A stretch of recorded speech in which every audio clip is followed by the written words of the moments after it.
Times of Israel report کرتا ہے کہ نیتن یاہو نے بہت ساری چیزیں تبدیل کرائی ہیں جس کا آپ بھی ذکر کر رہے ہیں، جن میں یہ باتیں بھی شامل ہیں۔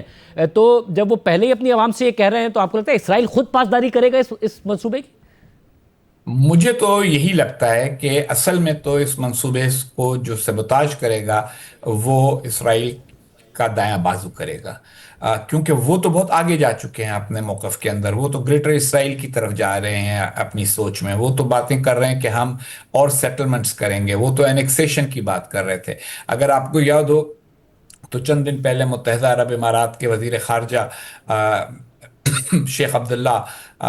بن زائد کی ملاقات ہوئی نیتن یاہو صاحب سے، اور انہوں نے وہاں ان کو واضح طور پہ کہا کہ اگر آپ نے انیکسیشن کی تو ہم جو ابراہیمی معاہدہ ہے وہ بھی ختم کرنے کے بارے میں غور کریں گے۔ تو یہ یہاں تک نوبت آ گئی تھی، تو اس لیے وہاں سے بات کو پیچھے کھینچنے کے لیے تو اچھی بات ہے کہ ٹرمپ صاحب نے کہہ دیا کہ ہاں بھائی اب جنگ بندی ہونی چاہیے، خونریزی ختم ہونی چاہیے، اور اسرائیل کو مطمئن کرنے کے لیے کہہ دیا کہ حماس کو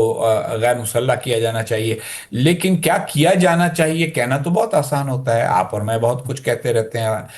میں اپنے مضمونوں میں، آپ اپنے ٹی وی کے شو کے اوپر، لیکن کیا سارے فریق اس بات کے اوپر آمادہ ہو سکیں گے؟ ہر ایک جس نے اس کا خیر مقدم کیا ہے اس نے بڑے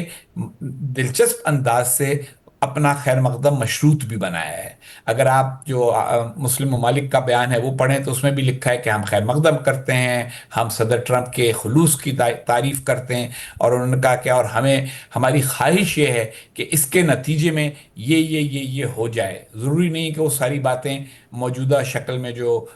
فارمولا دیا گیا اس میں موجود ہو۔ اسی طریقے کے ساتھ نیتن یاہو صاحب نے بھی بڑی مشروط قسم کی حمایت کی ہے۔